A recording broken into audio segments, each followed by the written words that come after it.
إن الحمد لله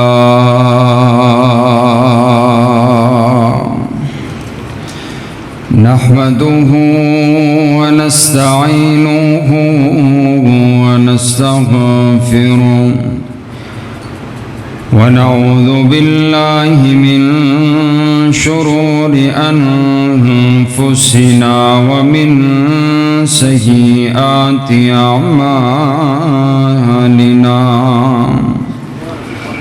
من يهد الله فلا مضل له ومن يضلله فلا هادي له ونشهد أن لا إله إلا الله وحده لا شريك له ونشهد أن محمدًا عبده ورسوله أما بعد فإن خير الحديث كتاب الله وخير الهدي هدي محمد صلى الله عليه وسلم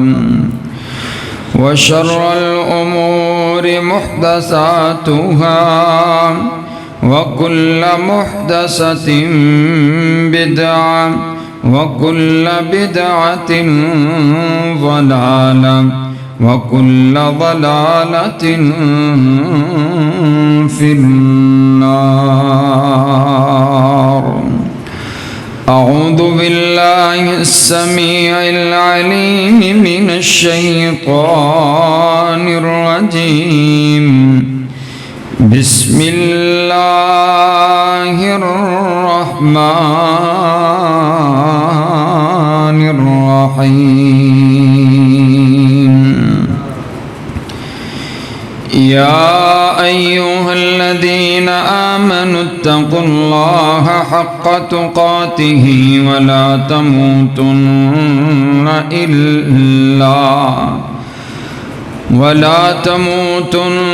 إلا وأنتم مسلمون. يا أيها الناس اتقوا ربكم الذي خلقكم من نفس واحدة وخلق منها زوجها وبث منهما رجالا كثيرا ونساء واتقوا الله الذي تساءلون به والأرحام إن الله كان عليكم رقيبا. يا أيها الذين آمنوا اتقوا الله وقولوا قولا سديدا يصلح لكم أعمالكم ويغفر لكم ذنوبكم ومن يطع الله ورسوله فقد فاز فوزا عظيما.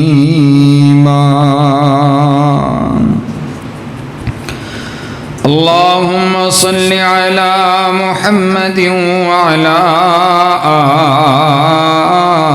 آل محمد كما صليت على إبراهيم وعلى آل إبراهيم إنك حميد مجيد. اللهم بارك على محمد وعلى آل محمد كما باركت على إبراهيم وعلى آل إبراهيم إنك حميد مجيد. تمام قسم کی حمد و ثنا، تعریفات، تمجیدات، کبریائی، بڑائی، یکتائی اور شہنشاہی اس ایک اللہ رب العالمین کے واسطے جو ساری کائنات کا خالق بھی ہے، مالک بھی ہے، داتا بھی ہے، مشکل کشا بھی ہے اور حاجت روا بھی ہے، بگڑی کو بنانے والا بھی ہے، داتا بھی وہی ہے، غوث اعظم بھی وہی ہے اور دستگیر بھی وہی ہے، لجپال بھی وہی ہے، عزت عطا کرنے والا بھی وہی ہے، ذلیل و رسوا کر دینے والا بھی وہی ہے، عروج عطا کرنے والا بھی وہی ہے اور پستی عطا کرنے والا بھی وہی ہے، زندگی اور موت کا مالک بھی وہی ہے، اس کے علاوہ کوئی الہ نہیں، کوئی مشکل کشا نہیں، کوئی حاجت روا نہیں، کوئی بگڑی کو بنانے والا نہیں، کوئی داتا اور کوئی غوث اعظم دستگیر لجپال نہیں۔ وہ یکتا ہے، وہ اکیلا ہے، وہ تنہا ہے، لا وزیر لا، اس کا کوئی وزیر نہیں، لا مشیر لا، اس کا کوئی مشیر نہیں، وہ اپنی مرضی کا آپ مالک ہے، ان الحکم الا للہ، اس ساری کائنات پر اکیلے میرے پروردگار کا آرڈر اور حکم چلتا ہے۔ درود و سلام آقائے دو جہاں، امام الاولین امام الآخرین، سیدنا احمد مجتبیٰ حبیب کبریا، خیر الورا بدر الدجا شمس الضحیٰ، لا یمکن الثنا مکین غنبت خضرا صلی اللہ علیہ وسلم پر قابل صد احترام، واجب الاحترام بزرگوں، بھائیوں اور عزیز ساتھیوں، آج کی گفتگو کے اندر حضور علیہ السلام کے جانثاروں کا ذکر کرنا ہے۔ آپ علیہ السلام کے وفادار ساتھی، حبدار ساتھی، آپ کے پیارے ساتھی، جن کو کائنات کے پروردگار نے خود حضور علیہ السلام کو عطا فرمائے۔ میں نے آج کی اس گفتگو میں آپ کو یہ بتانا ہے کہ صحابہ کون ہیں، صحابی کسے کہا جاتا ہے، صحابی کی عظمت کیا ہوتی ہے، صحابی کو اللہ تعالیٰ نے کن کن انعامات کے ساتھ نوازا ہے، عام بندے میں اور حضور علیہ السلام کے صحابی میں کتنا فرق ہے۔ آپ توجہ میری طرف رکھیں تو میں اپنی بات کا آغاز کرتا ہوں۔ امام ابن حجر عسقلانی فرماتے ہیں، من لاقی النبی صلی اللہ علیہ وسلم مسلمہ ومات علی الاسلام، جس نے ایمان کی حالت میں حضور علیہ السلام سے ملاقات کر لی، اسے صحابی رسول کہا جاتا ہے۔ یہ صحابہ کا اعزاز ہے کہ انہوں نے حضور علیہ السلام کے چہرے کی زیارت کی ہے، آپ علیہ السلام کو دیکھا ہے، اور یہ کتنا بڑا عمل ہے، کتنا بڑا عمل ہے کہ آپ غور کریں تو خود حضور علیہ السلام نے ارشاد فرما دیا۔ آپ فرماتے ہیں، من رآنی او رآ من رآنی فقد حرم اللہ علیہ النار۔ آپ فرماتے ہیں، جس نے ایمان کی حالت میں مجھ کو دیکھ لیا، اللہ نے اس پر جہنم کی آگ کو حرام کر دیا ہے۔ اور صرف یہیں پر بس نہیں، آپ فرماتے ہیں، جنہیں مینوں ویکھیا اندے اتے بھی جہنم دیا گا حرام ہے، اور جس نے میرے یار صدیق و فاروق نو ویکھ لیتا اندے اتے بھی جہنم دیا گا حرام کر چھڑے۔ حضور علیہ السلام کے صحابہ، آپ علیہ السلام کی آپ دوسری حدیث سماعت کیجئے۔ آپ علیہ السلام نے ارشاد فرمایا لو ان احدکم عمر عمر نوح، اگر کسی انسان کو اللہ تعالیٰ نوح علیہ السلام کی عمر عطا فرمائے۔ اب نوح علیہ السلام کی کتنی عمر ہے؟ کتنی عمر ہے؟ 950 سال تو صرف انہوں نے توحید کی دعوت دی ہے۔ تاریخ کے اندر ان کی عمر 1200 سال 1450 سال تک ملتی ہے۔ اس دنیا میں جتنے بھی انسان آئے ہیں سب سے زیادہ جو عمر ہے وہ حضرت نوح علیہ السلام کی عمر ہے۔ تو حضور علیہ السلام نے حضرت نوح علیہ السلام کی عمر کی مثال دی ہے۔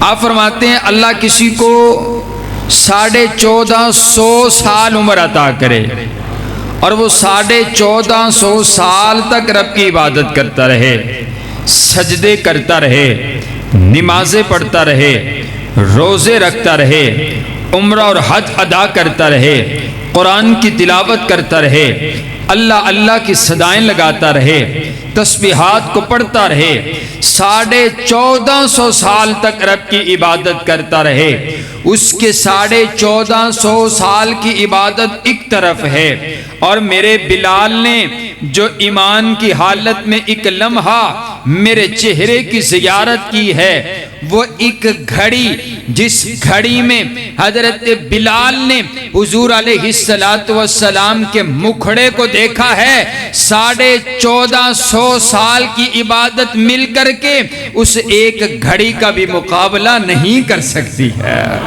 سبحان اللہ۔ معنی یہ ہوا کہ صحابہ جو ہیں وہ عملوں پر نہیں تولے جائیں گے۔ حضور علیہ السلام نے جری ونڈ کیتی ہے، وہ ونڈ ہے کیتی ہے کہ بھی یہ نہیں دیکھنا کہ بڑا بڑا عمل ہے جی، بڑا بڑا عمل ہے۔ آپ علیہ السلام کے یاروں کی پہلی عظمت یہ ہے کہ وہ حضور علیہ السلام کے یار ہیں، وہ آپ کے ساتھی ہیں۔ یہ عظمت سب سے بڑی ہے اور یہ کسی کے حصے میں نہیں آئی ہے۔ مجھے یوں بتلائیے، جیسے نبوت وہبی منصب ہے، قصبی منصب نہیں ہے۔ مطلب یہ ہے کہ اللہ نے جسے چاہا چنا اور نبوت عطا کر دی۔ کوئی خود سے نبی بن سکتا، اب اللہ تعالیٰ نے نبوت کا اختتام کر دیا حضور علیہ السلام پر، بولو ابھی بھی کوئی نبی بن سکتا نہیں ہے۔ یہ انتخاب کس کا؟ اللہ کا۔ بولو انتخاب کس کا؟ نبوت انتخاب اللہ کا۔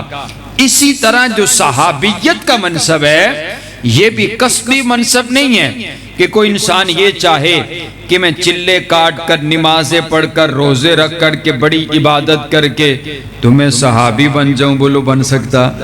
اللہ کا ولی بن سکتا ہے، اللہ کا دوست بن سکتا ہے، عبادت گزار بن سکتا ہے، بولو صحابی بن سکتا نہیں ہے۔ معنی یہ ہے کہ عمل اور چیز ہے۔ صحابیت کا یہ جو منصب ہے یہ عمل پر نہیں ہے، یہ اللہ کے انتخاب پر ہے۔ اللہ نے جسے چاہا چن کر کے حضور کا یار بنا دیا ہے۔ یہ حضور علیہ السلام کو اللہ نے چن کیا تھا۔ عمل کی بات آپ دیکھیے نا، ایک صحابی آ کر کے نیا نیا کلمہ پڑھا، حضور علیہ السلام نے کلمہ پڑھایا۔ اب کلمہ پڑھ لیا، عرض کرتے آقا مجھے کچھ چند باتیں ایسی بتلا دیں جس پر میں عمل کر لوں مجھے جنت مل جائے۔ آپ علیہ السلام نے چند باتیں بتلائی ہیں، تھوڑے سے دور گئے ہیں، گرے ہیں اور جو ہے وہ دنیا سے رخصت ہو گئے ہیں۔ عمل کوئی نہیں کیا، نماز کوئی بھی نہیں پڑھی ہے، صرف حضور کی زیارت کی ہے۔ ایمان لانے کے بعد آپ فرماتے ہیں سیدھا ہی جنتی ہے۔ سبحان اللہ، سبحان۔ میں نے پہلا عقیدہ آپ کو یہ سمجھایا ہے کہ جو صحابیت کا یہ جو منصب ہے، اب لوگ یہ کہیں جی فلاں صحابی نے یوں کیا، فلاں صحابی نے اس طرح کیا، بھائی یہ ہماری اتنی اوقات ہی نہیں ہے کہ ہم ان کے متعلق بات کریں جن کا انتخاب رب ذوالجلال نے کیا ہے۔ تو پہلی عظمت ان کی یہ ہے کہ صحابہ کا انتخاب کیا تو رب کبریا نے کیا ہے۔ توجہ میری طرف رکھیے، حضرات گرامی قدر صحابہ کرام کی عظمت، صحابہ کرام کی رفت اور بلندی یہ ہے۔ آپ علیہ السلام کے یاروں کی دوسری عظمت یہ ہے کہ کائنات کے پروردگار نے صحابہ کرام پر، کائنات کا پروردگار راضی ہو چکا، اللہ نے اپنی رضا کے سرٹیفکیٹ عطا فرما دیے اور اللہ نے اعلان فرما دیا رضی اللہ عنہم ورضوا عنہ، اور میرے نبی کے یارو میں تمہارے اوپر راضی ہو چکا، صحابہ پر اللہ راضی ہو چکا۔ بولو صحابہ پر اللہ راضی ہو چکا ہے۔ ہم نماز پڑھتے ہیں، التجا یہ ہے اللہ راضی ہو جائے۔ تسی جمعہ پڑھنا آئے ہو، دل دی تمنا ہے وے کہ رب راضی ہو جائے۔ ہم روزہ رکھتے ہیں، تمنا یہ ہے اللہ راضی ہو جائے۔ ہم نماز پڑھتے ہیں، تمنا یہ ہے کہ اللہ راضی ہو جائے۔ ہم عمرہ اور حج کرتے ہیں، تمنا یہ ہے کہ میں نے اپنے رب کو راضی کرنا ہے، اللہ راضی ہو جائے، اللہ راضی ہو جائے۔ ہر انسان کے دل کی خواہش اور تمنا یہ ہے کہ میں نے اپنے رب کو راضی کرنا ہے۔ رب ذوالجلال اعلان کر کے کہہ رہے ہیں اور ساری کائنات مجھ کو راضی کرتی ہے، میں صحابہ پر پہلے سے ہی راضی ہو چکا ہوں۔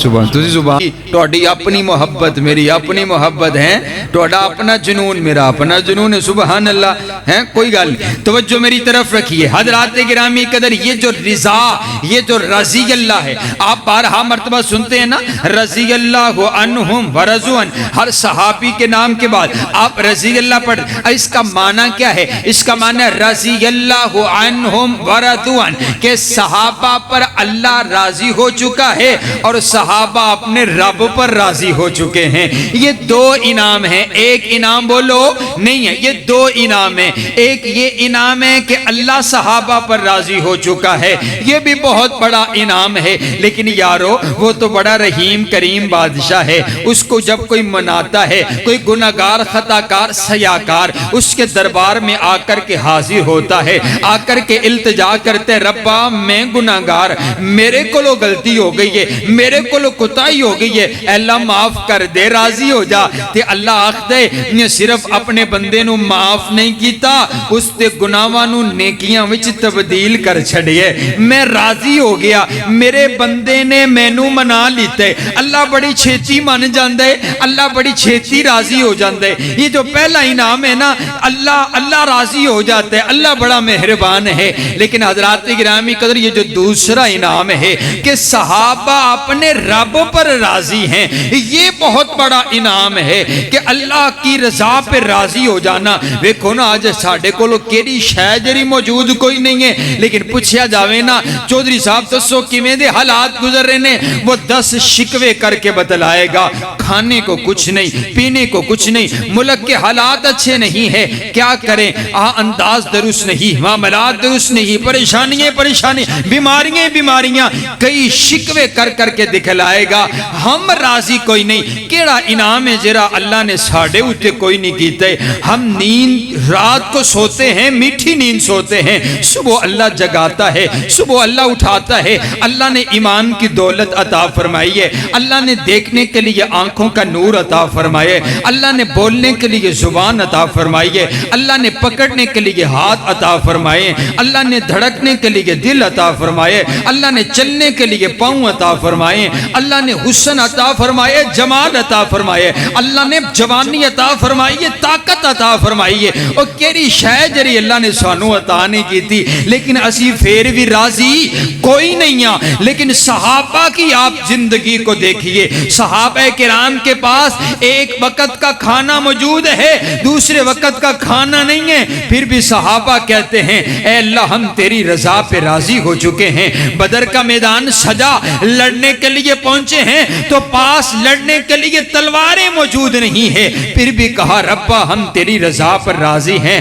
ہاں تن پر لباس ہے تو لباس کو 16 پیوند لگے ہوئے ہیں، پھر بھی کہا ربا ہم تیری رضا پہ راضی ہیں۔ سوکھی ہوئی روٹی مولا علی پانی میں ڈبو کر کے کھا رہے ہیں اور کہہ رہے ہیں اللہ ہم تیری رضا پہ راضی ہیں۔ یہ صحابہ کی عظمت ہے کہ صحابہ پر اللہ راضی ہے اور صحابہ اپنے رب کی رضا پہ راضی ہے۔ سبحان اللہ، یہ دو انعام ہیں، یہ دو انعام ہیں۔ حضرات گرامی قدر دیکھیے، اور دیکھیے کتنا بڑا منصب ہے، کتنا بڑا منصب ہے۔ ہم سب یہ چاہتے ہیں اللہ ہم سے راضی ہو جائے، چھپ کر کے صدقہ کرتے ہیں، عبادت کرتے ہیں، تہجد کی نماز کو ادا کرتے ہیں، اول وقت میں جمعہ پڑھنے کے لیے آتے ہیں، حلال روزی کماتے ہیں، اخلاق درست کرتے ہیں۔ یہ سب چیزوں کا مقصد یہی ہے کہ جب ہم دنیا سے جائیں تو اس حالت میں جائیں کہ اللہ ہم پر راضی ہو۔ بولو اللہ ہم پر راضی ہو۔ سبحان اللہ، سبحان اللہ، سبحان اللہ۔ آئیے میں اس کو ذرا کھولنے لگا ہوں، میں توجہ میری طرف رکھیے۔ یہ جو رضی اللہ ہے کتنا بڑا انعام ہے۔ ایک مثال سے اپنی بات کو واضح کرتا ہوں۔ اللہ تعالیٰ نے ایک انسان کو دنیا کائنات کے اندر بھیجا، اس نے عبادت کی، اس نے تمام عبادات کی ہیں، اس نے اپنے رب کو راضی کیا ہے۔ حضرات گرامی قدر اس کی موت کا وقت آ گیا، موت نے اس کو آ کر کے لے گئی ہے۔ حضرات گرامی قدر رب کبریا کے دربار میں اب یہ حاضر ہوا، اللہ نے اس سے حساب و کتاب لیا، اب یہ حساب کے اندر پاس ہو گیا، اللہ نے اس کو جنت کا داخلہ عطا فرما دیا۔ اب یہ جنت کے اندر چلا گیا، جنت کی نعمتوں سے لطف اندوز ہوتا رہا، اللہ نے جنت کے اندر سبھی کچھ اس کو عطا کر دیا ہے۔ پھر اللہ پوچھے گا میرے بندے تیرے دل میں کوئی تمنا کوئی آرزو ہے تو مجھے بتا، تو یہ عرض کرے گا ربا جنت میں کوئی ایسی تمنا ہے ہی نہیں جو پوری نہ ہوئی ہو، میں نے جو سوچا وہ ہو گیا، جو تمنا کی وہ ہو گئی، میرے دل میں کوئی تمنا اور خواہش باقی نہیں ہے۔ پھر کائنات کا پروردگار کہے گا اے جنتیو احل علیکم رضوانی، جاؤ میں نے تمہارے اوپر بڑے بڑے انعام کیے ہیں، لیکن اب میں تمہارے اوپر سب سے بڑا انعام کرنے لگا ہوں، اور میرا سب سے بڑا انعام یہ ہے کہ میں تم سب کے اوپر راضی ہو چکا ہوں۔ میں نے کہا بابا جنتی جنت میں جائیں اور جنت کی نعمتوں سے لطف اندوز ہو، اللہ ان کو سب سے بڑی نعمت اپنی رضا جنت میں عطا فرمائے۔ میں ان صحابہ پر کیوں نہ قربان جاؤں جن کو اللہ نے دنیا میں ہی کہہ دیا رضی اللہ عنہم ورضوا عنہ، اور میرے نبی دیو یارو میں توڑے اتے راضی ہو چکیاں۔ مانا اے ہویا جتھے جنتیاں دی عظمت دی انتہا ہوندی ہے اتھوں صحابہ دی عظمت دی ابتدا ہوندی ہے۔ سبحان اللہ، سبحان اللہ۔ حضرات گرامی قدر دوسرا انعام صحابہ پر جو رب کبریا نے کیا، جو دوسری صفت ہے، اللہ تعالیٰ نے نبی علیہ السلام کے سارے یاروں کو معاف فرما دیا۔ سبحان اللہ، سبحان، معافی کا اعلان کر دیا ہے۔ توجہ میری طرف رکھیے۔ حضرات گرامی قدر اللہ تعالیٰ نے تمام کے تمام صحابہ کرام کو معاف فرما دیا اور اعلان کر دیا کہ میں نے تم سب کو معاف کر دیا ہے۔ وَكُلًّا وَعَدَ اللَّهُ الْحُسْنَى، اور اللہ نے ان کے لیے جنت کا اعلان فرما دیا، معافی کا اعلان کر دیا ہے۔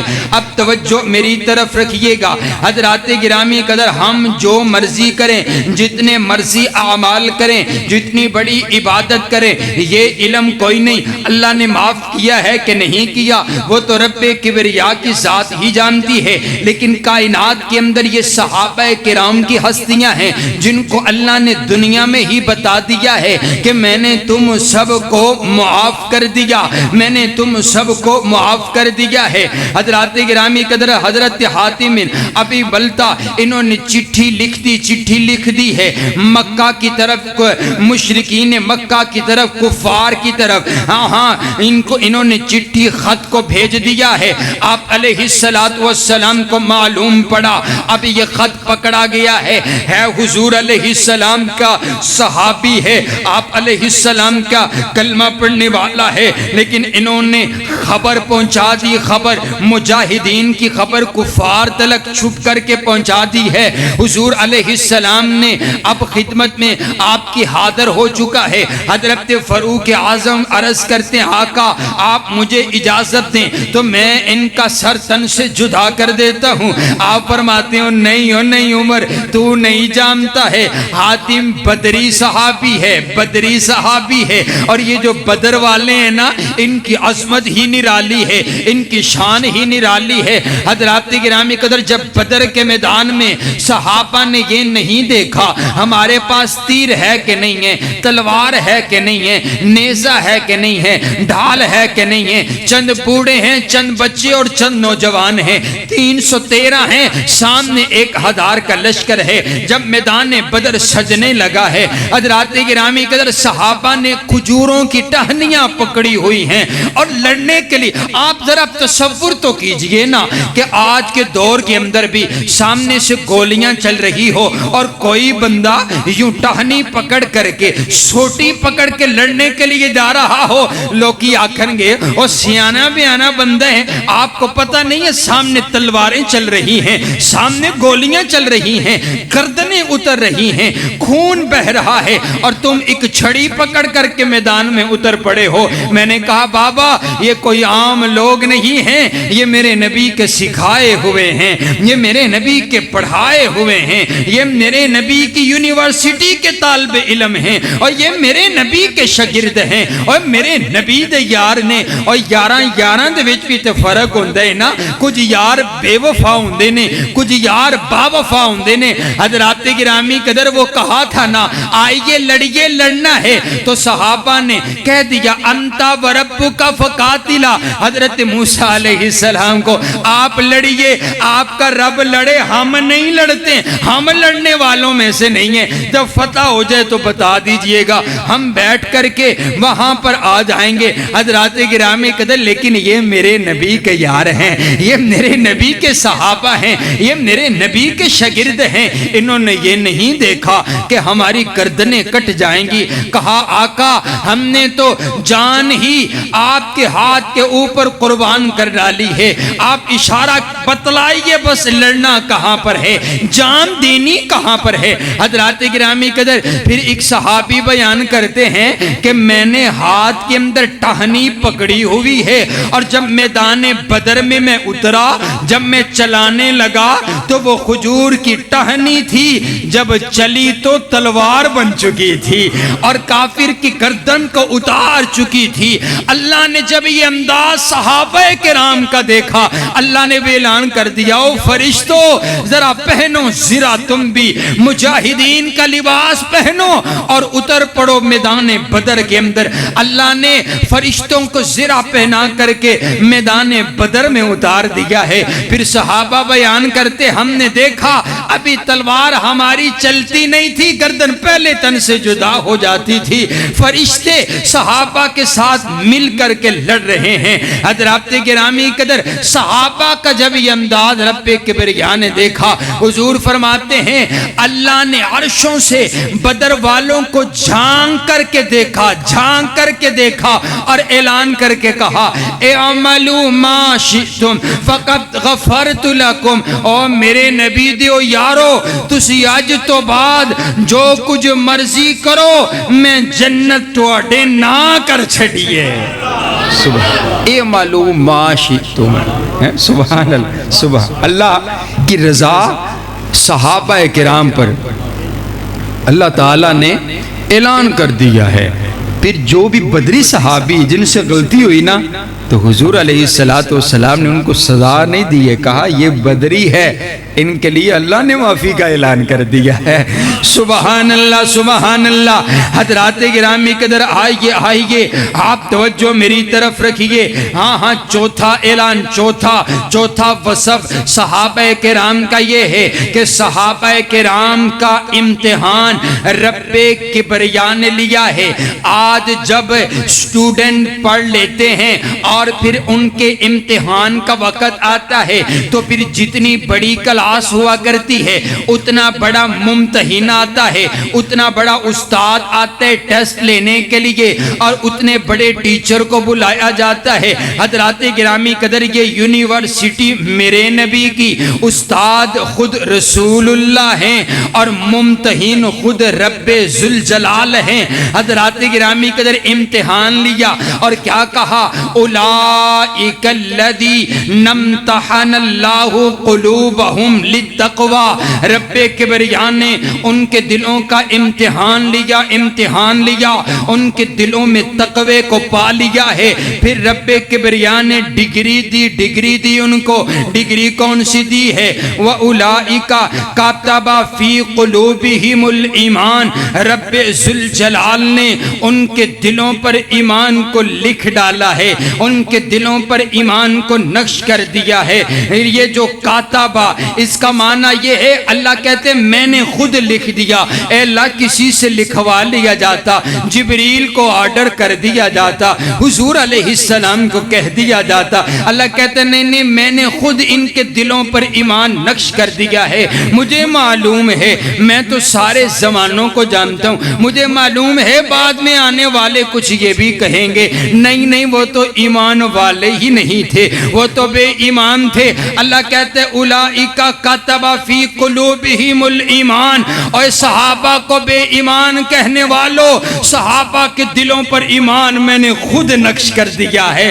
مجھ سے پوچھو میں نے صحابہ کے دلوں پر ایمان لکھ دیا ہے۔ حضرات گرامی قدر قرآن پاک کی اگلی آیت اگر آپ کو سن کے لطف آئے نا تو آپ نے میرے ساتھ بولنا ہے۔ حضرات گرامی قدر جب اللہ تعالیٰ نے ایمان صحابہ کرام کے دلوں پر آیا تو پھر کس انداز کے ساتھ آیا؟ کائنات کا پروردگار کہتا ہے وَلَكِنَّ اللَّهَ حَبَّبَ إِلَيْكُمُ الْإِيمَانَ وَزَيَّنَهُ فِي قُلُوبِكُمْ وَكَرَّهَ إِلَيْكُمُ الْكُفْرَ وَالْفُسُوقَ وَالْعِصْيَانَ أُولَئِكَ هُمُ الرَّاشِدُونَ۔ کائنات کا پروردگار کہتا ہے ان کے دلوں کی اتنی صفائی ہو گئی، صحابہ کے دل اتنے پکیزہ ہو گئے، صحابہ کے دل اتنے صاف ہو گئے، فسق سے پاک ہو گئے، نفاست سے پاک ہو گئے، کفر سے پاک ہو گئے، منافقت سے پاک ہو گئے۔ اتنی صفائی ہو گئی کہ جب ایمان آیا نا، ایمان جب آیا تو صحابہ کے دل مزین نہیں ہوئے۔ ایک یہ ہوتا ہے نا کہ اسٹیج سجا ہوا، علماء کرام اسٹیج پر آتے ہیں تو آپ کہتے ہیں کہ جب علماء آئے تو اسٹیج مزین ہو چکا ہے، اسٹیج سج چکا ہے، اسٹیج مزین ہو چکا ہے۔ کائنات کا پروردگار کہتا ہے زینہ فی قلوبکم، صحابہ کے دل اتنے پاک تھے، صحابہ کے دل اتنے صاف تھے کہ جب ایمان ان کے دلوں میں آیا تو ایمان کے حسن میں اضافہ ہو چکا تھا۔ ایمان ہمارے دل میں آئے تو مزین ہو جائے۔ حضرات گرامی قدر ایمان جب صحابہ کے دلوں میں آیا تو ایمان مزین ہو گیا۔ میرے حضرت فرمایا کرتے تھے اللہ تعالیٰ نے ایمان نو گانے پا کے تیار کر کے سجا کے صحابہ دے دلان دے وچ رکھ چھڑیا ہے۔ سبحان اللہ سبحان اللہ سبحان اللہ۔ صحابہ کے دل اتنے مزین ہوئے، صحابہ کے دل اتنے روشن ہوئے۔ میں قرآن پڑھ رہا ہوں، میں قرآن کا طالب علم، صحابہ کی عظمت قرآن پاک سے۔ حضرات گرامی قدر صحابہ کے دل اتنے پاک ہوئے، پھر ایمان کا لیول اتنا بلند ہوا، اللہ کو صحابہ کا ایمان پھر اتنا پسند، اللہ نے جو لکھ دیا ہے، اللہ نے جو مزین کر دیا ہے، اللہ نے جو ان کے دلوں پر ایمان نقش کر دیا ہے۔ اب جب رب کبریا نے خود لکھا تو پھر اللہ نے ایک اور قانون بنایا، کہا فَإِنْ آمَنُوا بِمِثْلِ مَا آمَنْتُمْ بِهِ فَقَدِ اهْتَدَوْا۔ اور میں نے نمونہ بنا دیا ہے صحابہ کو، اور میں نے نمونہ بنا دیا ہے اپنے نبی کے یاروں کو، میں نے ایمان کی کسوٹی بنا دی ہے۔ اگر اب بعد میں آنے والوں اگر تم نے بھی ایمان لے لے کر کے آنا ہے تو میرے نبی کے یار صدیق جیسا ایمان لانا ہے، ایمان لانا ہے تو فاروق اعظم جیسا ایمان لے کر کے آنا ہے، ایمان لانا ہے تو بلال حبشی جیسا ایمان لے کر کے آنا ہے۔ ایمان تب قابل قبول ہوگا جب صحابہ کرام جیسا ہے نا۔ مثل کا معنی کیا ہوتا ہے؟ نقل اتارنا، کہ ایمان وہی قبول ہوگا۔ اور حضرات گرامی قدر اللہ کہتا ہے اگر نماز پڑھنا چاہتے ہو تو ایسی پڑھو جیسی صحابہ کرام نے پڑھی ہے، روزہ ایسا جیسا صحابہ کرام نے رکھا ہے، جہاد ایسا جیسا صحابہ کے پیچھے پیچھے چلتے ہوئے آؤ، صحابہ جیسا ایمان اپناؤ گے تو پھر ہی قابل قبول ہوگا۔ صحابہ کے ایمان کو اللہ تعالیٰ، لوگ کہتے ہیں وہ ایمان والے نہیں تھے، اللہ کہتا ہے وہ تو ایسے ایمان والے تھے کہ ان کے ایمان کو میں نے آئیڈیل بنا دیا ہے، میں نے نمونہ بنا دیا ہے۔ توجہ میری طرف رکھیے۔ اب صحابہ کرام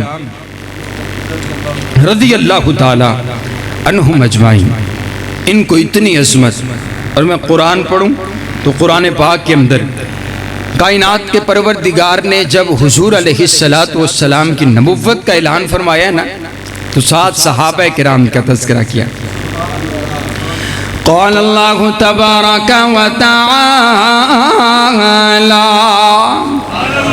محمد رسول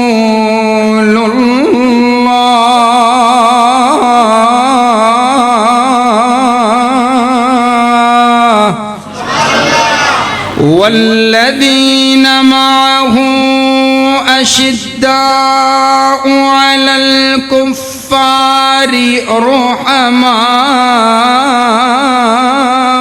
بینہم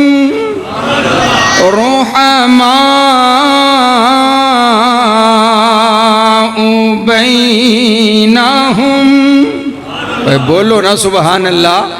میں پھر پڑھتا ہوں۔ والذین معه اشداء علی الکفار رحماء بینہم۔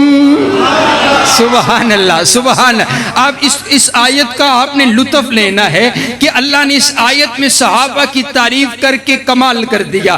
پہلے سمجھیے گا اس آیت کو۔ کائنات کا پروردگار کہتا ہے محمد الرسول اللہ، محمد اللہ کے رسول ہیں۔ آپ کی نبوت کا اعلان، دعویٰ کیا جا رہا ہے کہ محمد اللہ کے رسول ہیں۔ اب اس دعوے کی دلیل کے طور پر ایک تو یہ انداز ہے، آپ کی سیرت کو پیش کیا جاتا، آپ کے کردار کو پیش کیا جاتا کہ بھی محمد اللہ کے رسول ہیں۔ کیوں ہیں؟ کیونکہ آپ کی سیرت ایسی ہے، آپ کا کردار ایسا ہے۔ اللہ نے دلیل کے طور پر آپ علیہ السلام کی زندگی کو پیش نہیں کیا، بلکہ نبوت کی دلیل کے طور پر اللہ نے صحابہ کی جماعت کو پیش کیا ہے۔ کہا محمد الرسول اللہ صلی اللہ علیہ وسلم محمد اللہ کے رسول ہیں۔ اس کی دلیل کیا ہے؟ دلیل دیکھنی ہے تو حضور علیہ السلام کے یاروں کو دیکھو۔ والذین معہ، وہ صحابہ جو ہر وقت حضور علیہ السلام کے ساتھ رکھے۔ دکھوں میں صحابہ حضور کے ساتھ ہیں، مصیبت میں صحابہ حضور کے ساتھ ہیں، تنگ دستی میں صحابہ حضور کے ساتھ ہیں، مکہ کے پہاڑوں میں صحابہ حضور کے ساتھ ہیں، مکہ کے بازاروں میں صحابہ حضور کے ساتھ ہے، ہجرت کے اندر صحابہ حضور کے ساتھ ہیں، بدر کے میدان میں صحابہ حضور کے ساتھ ہیں، احد کے میدان میں صحابہ حضور کے ساتھ ہیں، جانیں دینے میں صحابہ حضور کے ساتھ ہیں، بچے یتیم کروانے میں صحابہ حضور کے ساتھ ہے، بیویاں بیوہ کروانے میں صحابہ حضور کے ساتھ ہیں، اپنا مال قربان کرنے میں صحابہ حضور کے ساتھ ہے۔ کائنات والو، چشم فلک نے کبھی ایسا نہیں دیکھا کہ میرے نبی کو صحابہ صحابہ کی ضرورت ہو اور صحابہ اس وقت آپ علیہ السلام کے ساتھ موجود نہ ہو، ہر وقت صحابہ کرام نے وفاؤں کا ثبوت دیا ہے۔ حضرات گرامی قدر، والذین معہ، یہ وہ لوگ ہیں جو ہر وقت حضور کے ساتھی ہیں، حضور کے ساتھ ساتھ رہنے والے۔ اب اللہ ان کی صفات بیان کر رہا ہے۔ ان کی صفات کیا ہے؟ اشداء علی الکفار، وہ کافروں پر سخت ہیں، رحماء بینہم، آپس کے اندر بھائی بھائی ہیں، آپس کے اندر نرم دل ہیں، آپس کے اندر عزیز و اقربا ہیں، آپس کے اندر پیار کرنے والے ہیں۔ لوگوں نے کہا دیکھیے تو صحیح نا، یہ صحابہ اور اہل بیت کے درمیان فرق تھا، صحابہ اہل بیت کے درمیان لڑائی تھی، یہ وہ تھے وہ یہ تھے۔ میں نے کہا بابا نہیں، رب کے قرآن سے پوچھئے، قرآن کہتے ہیں رحماء بینہم، صحابہ اور اہل بیت آپس کے اندر نرم دل رکھنے والے، آپس کے اندر بھائی بھائی ایمانی بھائی ہیں۔ حضرات گرامی قدر آئیے نا، حضرت شیر خدا حضرت علی المرتضیٰ سے ان کے بیٹے محمد بن حنفیہ نے پوچھا ہے، بابا بتلائیں تو صحیح نا، صحابہ کرام کی جماعت کے اندر سب سے افضل کون ہے؟ حضرت مولا علی فرماتے ہیں صحابہ کی جماعت میں سب سے اول سب سے افضل سیدنا صدیق اکبر ہے۔ کہا دوسرا نمبر کس کا ہے؟ کہا دوسرا نمبر حضرت فاروق اعظم کا ہے۔ کہا تیسرا کس کا ہے؟ کہا تیسرا حضرت عثمان غنی کا ہے۔ حضرات گرامی قدر، حضرت مولا علی سے کسی نے پوچھا بتلائیے تو صحیح نا، صحابہ کرام کی جماعت کے اندر سب سے بہادر انسان کون ہے؟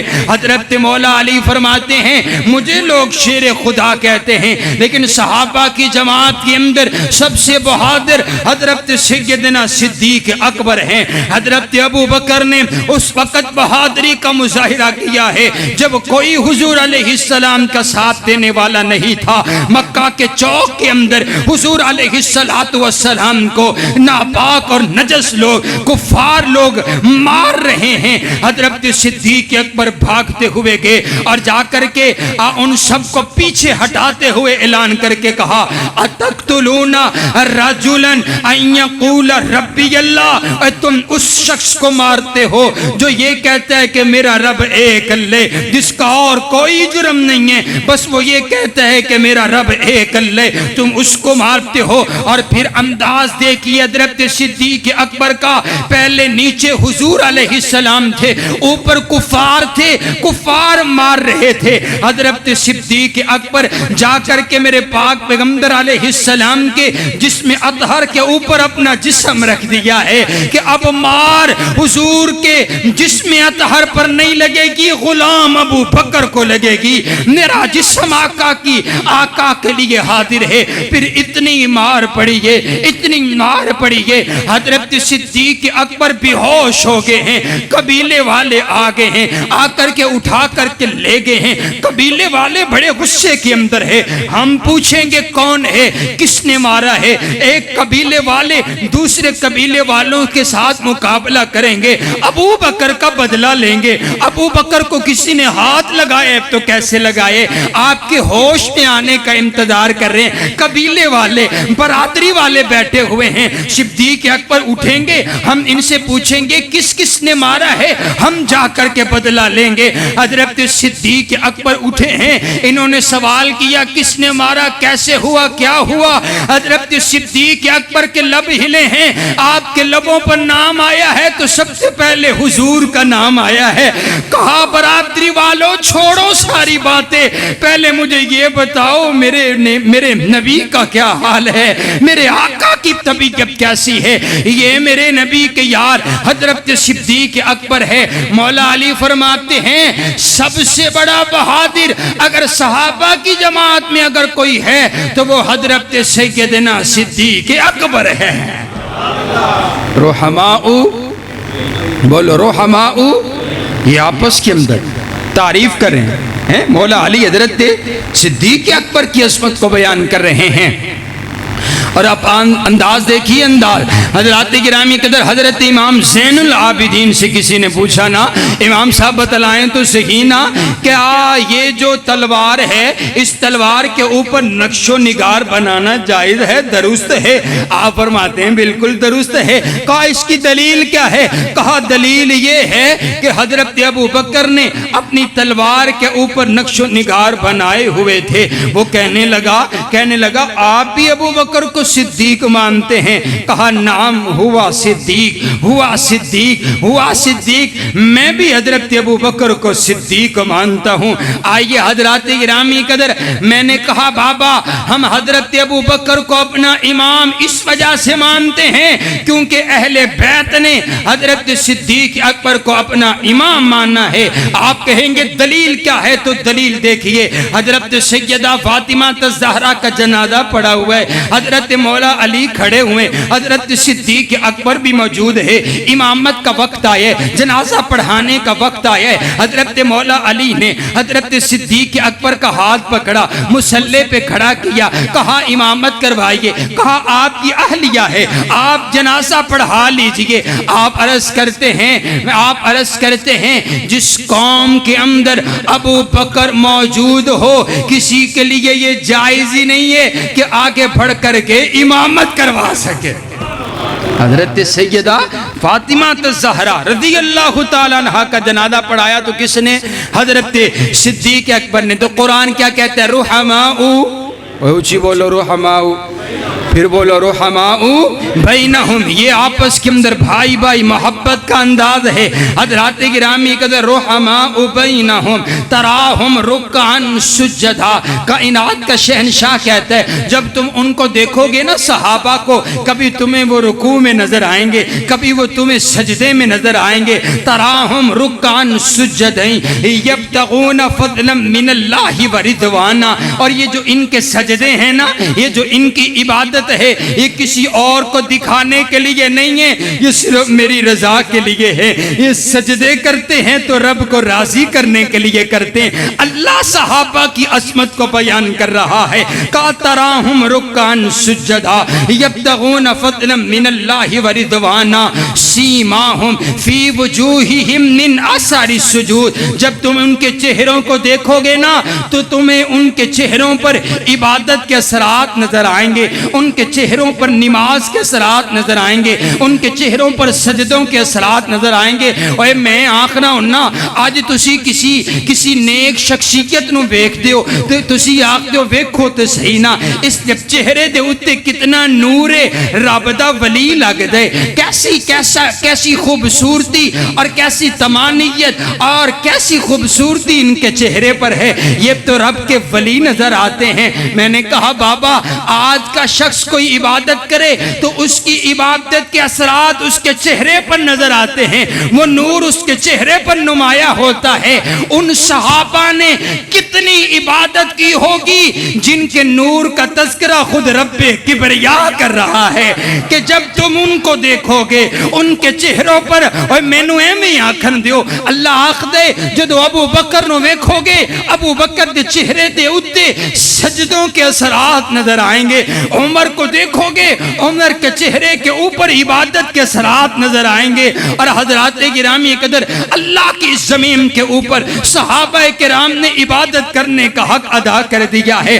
کہا تراہم رکعن سجدا یبتغون فضلا من اللہ ورضوانا سیماہم فی وجوہہم من اثر السجود. اور اللہ یہ ساری صفات بیان کر کے اعلان کر کے کہتے ہیں مثلہم فی التورات, نے ان کی مثالیں تورات کے اندر پہلے بیان کر ڈالی ہے. میں نے کہا بابا یہ عظمت صحابہ کا عنوان آج کا نہیں ہے, عظمت صحابہ آج فاروقی مبارک مسجد کے منبر پہ کھڑا ہو کر کے بیان نہیں کر رہا, بلکہ عظمت صحابہ میرے نبی کے آنے سے پہلے رب کبریا نے تورات اور انجیل کے اندر پہلے بیان کر ڈالی ہے.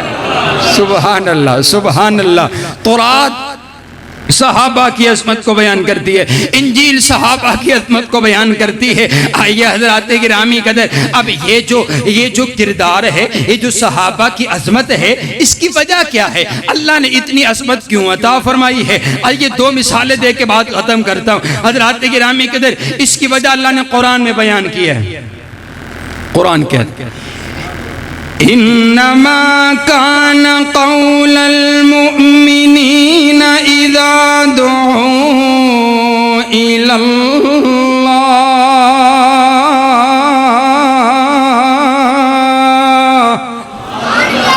الله ورسوله ليحكم بينهم ان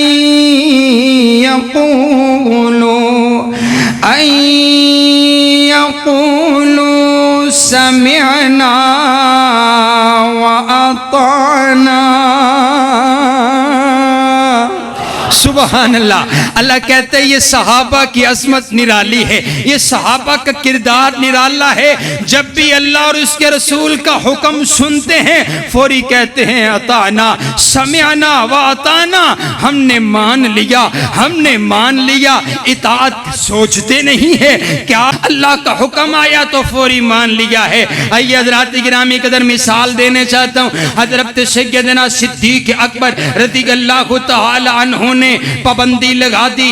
مصطح بن اساسہ آپ ان کا جو ہے وظیفہ دیا کرتے تھے، وظیفہ ان کی ہیلپ کیا کرتے تھے، لیکن اس نے جب حضرت اما عائشہ صدیقہ کی عصمت پر جب تہمت لگانے والوں میں یہ بھی شامل تھے، حضرات گرامی قدر حضرت صدیق اکبر نے اعلان کر دیا ہے اور نہیں آج کے بعد کوئی تعلق نہیں ہے، آج کے بعد ان کا وظیفہ میں بند کرتا ہوں۔ یہ اعلان کر دیا گیا ہے۔ رب کا قرآن آ گیا، اللہ نے قرآن میں اعلان کر دیا وَلَا يَأْتَلِ أُولِي الْفَضْلِ مِنْكُمْ وَالسَّعَةِ أَن يُؤْتُوا أُولِي الْقُرْبَى وَالْمَسَاكِينِ وَالْمُهَاجِرِينَ فِي سَبِيلِ اللَّهِ وَلْيَعْفُوا وَلْيَصْفَحُوا۔ اللہ کہتے ہیں أَلَا تُحِبُّونَ أَن يَغْفِرَ اللَّهُ لَكُمْ۔ اللہ کہتے ہیں اور ابو بکر مجھے یہ بتاؤ نا کہ کیا تم یہ نہیں چاہتے کہ اللہ تمہیں معاف کر دے؟